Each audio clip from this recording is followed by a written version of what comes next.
तुम्हारे बाबूजी तो कब के गुजर गए, अब उनका जो सामान है वो पड़े पड़े कबाड़ा हो रहा है, बेच ही दो, कुछ पैसे आ जाएंगे। बात तो सही है, अगले संडे फुर्सत में यही करेंगे। अगले संडे रोहित सारा सामान कबाड़ी को घर बुला के दे देता है। तभी उसकी नजर बाबूजी की पुरानी टीवी पर जाती है, जो इतने सालों तक कूड़े में पड़ी थी, फिर भी चमचमा रही थी। टीवी तो देखो, जैसे एकदम नई हो। हाँ, बाबूजी को टीवी देखना बहुत पसंद था। उनका सपना था कि वो टीवी पे आए। एक बार मौका भी था जब वो अपने गांव के गाने सुनाने किसी चैनल पर जाने वाले थे, पर मैं और मेरा भाई लड़ पड़े और बाबूजी को घर पर ही रुकना पड़ा। चला के देखे क्या? हाँ हाँ, क्यों नहीं, देख लेते हैं, पर शायद ही चले। बाबूजी ने उस लड़ाई के दिन के बाद टीवी देखना ही छोड़ दिया था।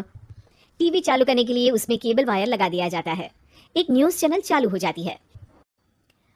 स्वर्ग की सीढ़ी के रास्ते हैं तीन, तीनों के तीन रास्ते हैं संगीन। पहला रास्ता है सांप की बीन, दूसरा रास्ता घर में बिछा कालीन, तीसरा रास्ता कलकत्ता से चीन। ये क्या बकवास खबर है, कुछ अच्छा लगा दो। अरे आप बोलो तो सही, कोई अच्छी खबर सुना देता हूँ, मेरा तो काम ही खबर देना है। अरे बाप रे, टीवी बात कर रही है। हाँ, ये न्यूज वाला मुझसे। हाँ हाँ, आपसे ही तो बात करूंगा ना, आपके घर में हूं तो।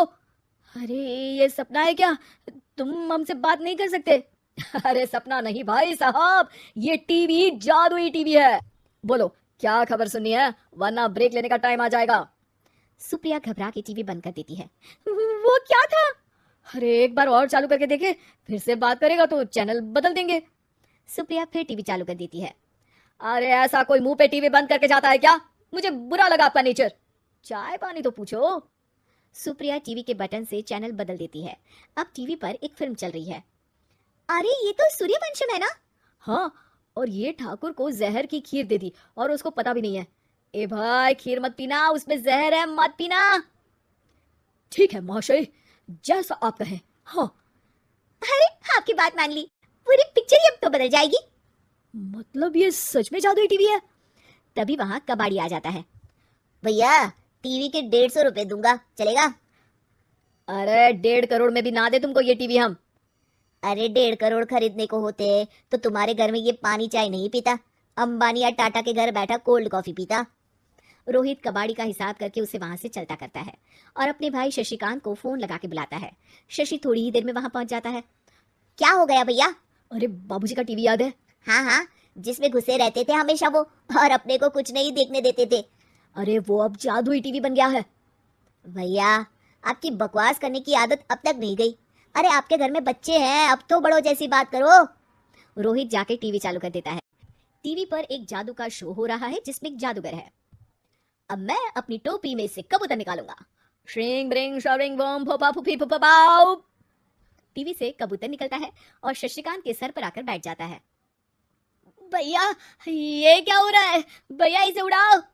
ए कबूतर जा जा, कबूतर चल निकल। अब मैं टोपी में से सांप। सांप सुनते ही शशिकांत कांप जाता है और भाग के टीवी बंद कर देता है। भैया सॉरी भैया, मैं समझ गया ये सच में जादुई टीवी है, पर एक बार और ट्राई करते हैं। पर भाभी कोई दूसरा चैनल लगाओ जिसमें डर ना लगे।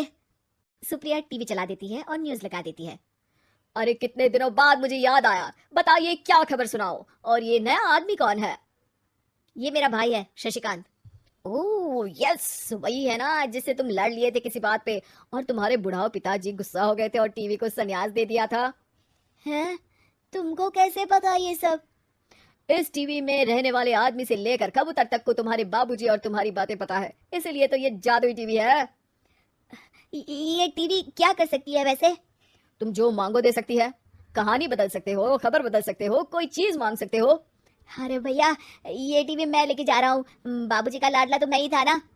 अरे ऐसे कैसे, मैं बड़ा बेटा था, अब तक मेरे घर में टीवी थी ना। अब तक कहाँ गए थे पिताजी के लाडले?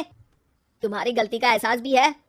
अरे भैया ज्यादा ना बोलो वरना भूल गए, आपके दांत तोड़ दिए थे मैंने उस लड़ाई में। मेरी बीवी के सामने मेरी बेइज्जती करता है, रुक। दोनों भाई हाथापाई पे उतर जाते हैं। रुक, बताता हूँ तुझे कि कौन बड़ा है। अरे छोटे का दम तो देख लीजिए आप। ये खबर आपके बाबूजी को देता हूँ। तभी टीवी अचानक बंद हो जाता है। अरे शायद टीवी नाराज हो गया, और लड़ लो, आए बड़े खली बनने। टीवी से एक तेज रोशनी निकलती है और टीवी में बाबूजी दिखाई देते हैं। बाबूजी आप इतना चकरा क्यों रहा है, अपने बाप को नहीं पहचानता क्या? ये तो ऐसा ही है बाबूजी। प्रणाम बाबूजी। अरे चुप कर, तुम दोनों ही उल्टे हो। तुम्हारी वजह से मैंने टीवी में आने के सपने को छोड़ दिया, तुम्हारी लड़ाई की वजह से।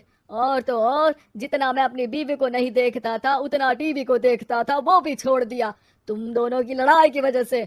और अब मरने के बाद जब मैंने टीवी को जादुई टीवी बना दिया तो भी तुम इसका फल लेने की जगह लड़ रहे हो। अरे तुम तो लायक ही नहीं हो, अब तुमको बाबा जी का ठुल्लू भी नहीं मिलेगा।